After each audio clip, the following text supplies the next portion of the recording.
Salutations, ladies and gentlemen, Mr. V back with another casted game of Age of Empires 3, and we are once again bringing you a replay from the Age of Sun Bros Discord server, and I can now officially call myself an honorary member of the Sun Bros. I just did some casting for them, and it was quite a privilege, but so happy to be seeing another game, and we get to highlight a civ that has gotten so little love in recent memory, and I cannot wait to highlight them here on the Hungarian Plains, which is the map we are presenting this week. But let's dive into our player matchups in the south of the map.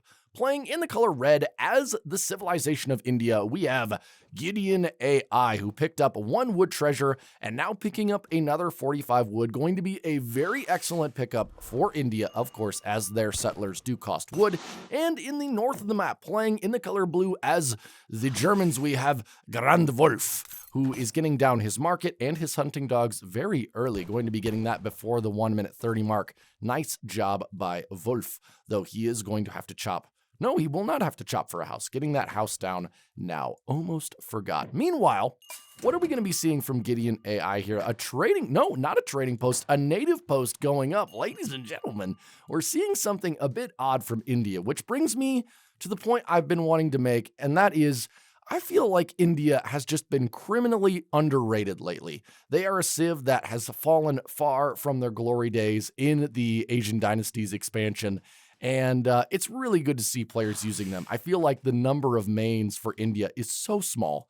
And meanwhile, we got Germany, who has always been well loved by both intermediate players and pro players alike. Neither of these players are mediocre, by the way. They are around 1400 ELO. And, we might have a treasure steal here. Bit of missed macro by Grandwolf. Definitely could have grabbed that treasure, and he is not happy about it. Mr. Wolf, what's your language, sir? Meanwhile, it looks like Gideon is sending a Holy Refuge, which is going to give him improved monastery shipments. No, not shipments, improvements. Going to bring those down significantly in food, coin, and wood cost. So we might be seeing some monastery play. Oh my goodness. Hello. And out it comes the monastery rickshaw. And what is India's do?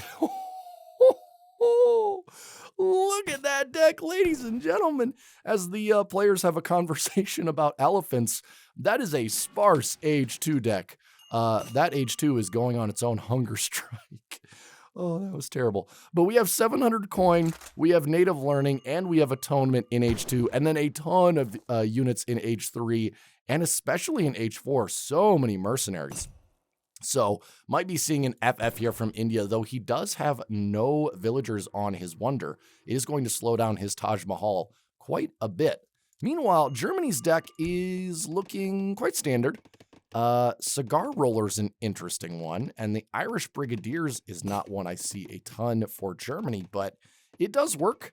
And yeah, very, very standard H3. He's got the German Black Riders, he's got the Hessian Jaegers, he's got the 2 factories and the heavy cannons. So everything he needs to be standard, strong Germany. Collecting a lot of wood in transition, did get the market and the house, and does have enough wood for what looks to be, yes, okay, there is the transition trading post. I swear, Germany is like clockwork. You can predict every single move they're going to do, unless they go for some weird sort of mercenary build or FI or, something. Germany is not completely one note. I mean, they're not a one-trick pony like Dutch tends to be, but they can be a bit predictable. Meanwhile, I'm finding it very hard to predict what Gideon is going to do, simply because he has such a weird deck. He's got the very early monastery, and he's got this native post, which makes me wonder. It's got mounted infantry and line infantry, and maybe he's going to train Austrian musketeers. They're quite reasonable for their cost. Maybe. I mean, they do get promotions. Sending 700 coin immediately, so we're definitely going to see a fast age up. Already has 1,000 food at the 4:30 mark. Holy cow. I guess that's what happens when you don't have to collect wood in the transition. Not building any houses. He's currently at 11 population. And he did get the 500 coin from the Taj Mahal, getting his first hunt in now. Meanwhile, Germany probably doing very standard German things. Yep, 3 settler wagons, 2 Uhlans. Looks like steel traps coming in. I don't know if he's got placer mines yet, but getting his herd of bison in as well. So I'm guessing we might be seeing a blind. We might even see a blind FF here from Germany, simply because opening up with Cav against India is a bit awkward because they have such good anti-Cav in the Sepoy. And they also have Zambrax in Age 2. So Age 2 pressure with Cav against India cannot always be a very cost-effective. And speaking of India, I think they have already probably clicked up. There it is. What is going down? The Tower of Victory, otherwise known as a certain phallic tower, which shall not be named, because this is a kid-friendly channel, of course. And looks like he's getting white tiger training. Oh my God. What is this game? Gideon, what are you doing to me, sir? And we do have the 2 Ulans, which come standard from every German shipment. And they might be able to pick off a Vil here. Oh no, Gideon! Get her in the town center. Oh no. What is that music? What was that? I have no idea what that was.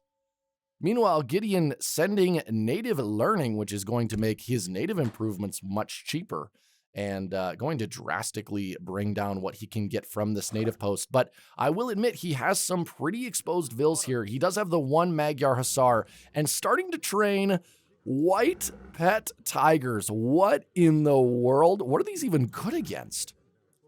Tame Tiger, good against Guardians and Shock Infantry. They're technically a hand infantry type. 15 hand attack. 10% hand damage. Okay. They're actually not terrible, honestly. And look at Grand Wolf. He's like, is this some sort of meme build? It might be. It very much might be.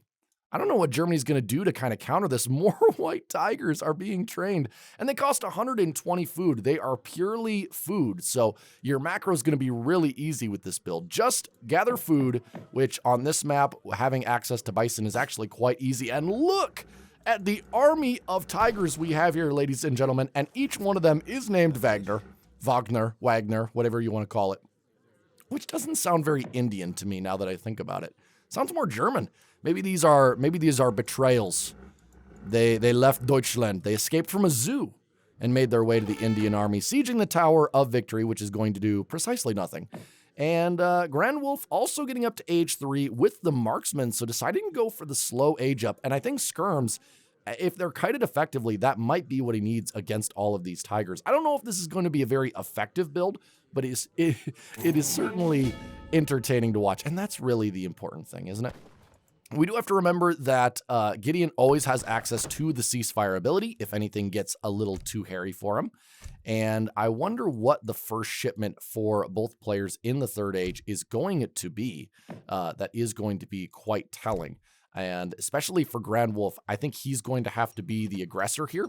And seeing what he starts with, either Skirm or Cav, or maybe even War Wagons, might be an interesting thing to keep track of. He does have the church, does have the market, has quite a few upgrades, so his economy is doing quite well. 20 Vils versus only 12 of India, as India has still not made a house. Ladies and gentlemen, we are now at the 8-minute 40 mark, and there is no house from India, though there is now 2 houses coming down, and more tigers being built, and veteran line infantry also being constructed. These guys are actually quite powerful. 168 HP on these guys, 25 ranged attack, sending 1,000 coin plus 1 villager.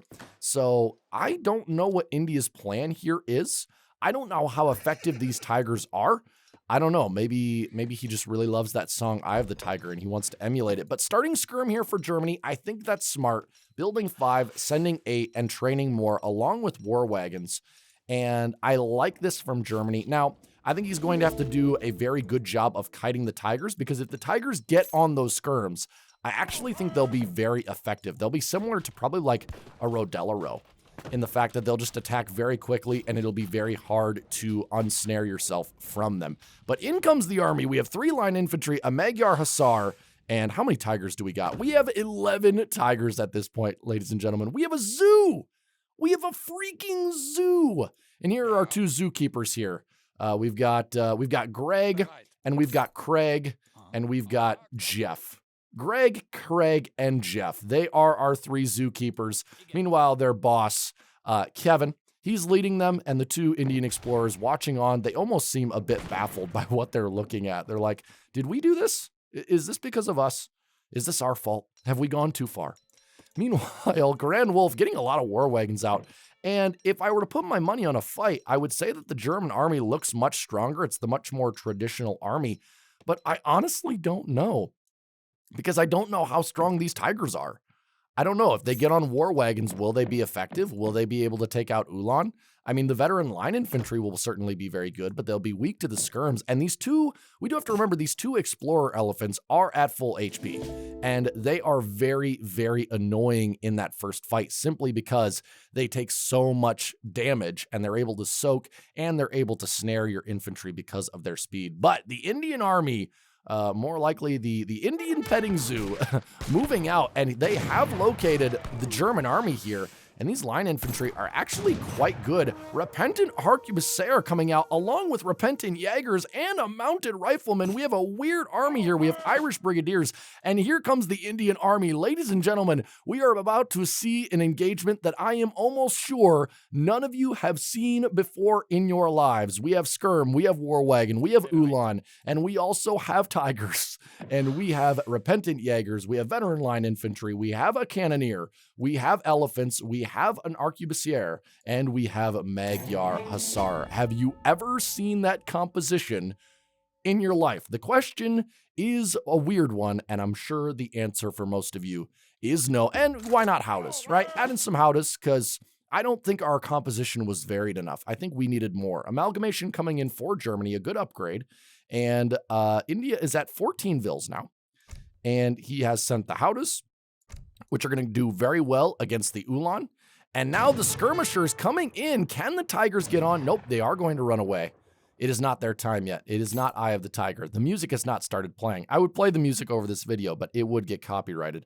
And what are the reinforcements? Ooh, a lot of Ulan now coming in for Germany. He has a nice stash of war wagons here as well. And these skirmishers, they want to make sure not to get too far away from their massive cav. And I don't know. I mean, if Gideon was to... If he was to stack the two Mahout Lancers on top of this, I would actually be really scared of this Indian army, because it's a weird amalgamation of units, but they're all quite strong units. They're either mercenaries or very cost-effective native units. So we'll see. I really want the engagement to happen. And 6 Azops coming out, because why not? You know, let's shake in some Ottoman units. And now the skirmishers getting isolated here. In come the Ulan and the war wagon. We have a 3-pincer attack, but look at those elephants. They are able to soak up so much skirmisher fire, and the veteran infantry are mincing the Ulans. And look at the Tigers, ladies and gentlemen, they are getting involved, and they are simply mauling these skirmishers. They're actually doing quite good damage, and they attack so quickly. Meanwhile, the Howdahs taking down the Ulans very effectively, and the veteran line infantry getting into melee with the war wagons. Ladies and gentlemen, India is going to clean up this fight, and it's not even going to be close. Look at Wagner and Wagner and Wagner and Wagner and Wagner and Wagner and Wagner all still alive with the veteran infantry. I don't know where Craig, Greg, and Jeff are, but that is the game. Holy bonanza. What did we just watch? Oh my gosh. Okay, that was insane. I have no idea what insight to offer on that. That was just a theatrical performance, and it was one that I enjoyed immensely. I hope you did as well. Wow, my voice got squeaky there at the end, so I apologize for that. But I guess we'll look at some stats. I don't know what that will tell us, but ladies and gentlemen, follow me to the post game. All right, ladies and gentlemen, here we are in the post game, and I don't really know what to make of this, because India was down substantially in resources, down by 4,000, being outgathered in every single resource, including wood. And when we go to the military unit tab, 53 units for Germany, 44 for India, and the most created unit for India is Wagner, the pet white tiger. That is just amazing. But look at this units lost. 47 German units lost compared to only 11. And I really think that was due to maybe just that quick moment of miss micro from Grand Wolf, getting his skirmishers very exposed, and they got snared early, and they just never were able to recover and effectively kite out of there. And the Ulans tried body blocking, but with all of the anti-cav mixed in, it just wasn't going to work, and the war wagons, they just didn't get there in time. So just a quick micro mistake from the German player, maybe just a quick look away from his army, which has lost me so many games, so I cannot judge. But if we see the units here, I mean, Grand Wolf is building up a scary force, and then it just plummets. Let me go to the military unit tab here. Yeah, he's all the way at 83 pop and ends the game with just 12. And meanwhile, India only ever at 40 military pop, and they end with 20. So just a really efficient fight. And I'm not even going to try to comment on the units, but oh my, this is our villager timeline. And I mean, this is just devastating. There is so much flatlining here for India. And look at Germany ending the game with 35 vills. Oh man, that was hilarious. I don't know what else to make of it. There's no deep insight I can offer, but Gideon, show me that build. Send that build over, because I have been trying to think of another civ to maybe start maining besides Dutch, and this might have converted me to India. I've been thinking that India needs some more love. So Gideon, I'd love this build. Grand Wolf, very well played. It is clear that you know your Germany, but fighting against that composition, I don't know what I would do either. So guys, I hope you enjoyed this odd game. Until next week, have a great day. Have a great life. See you later.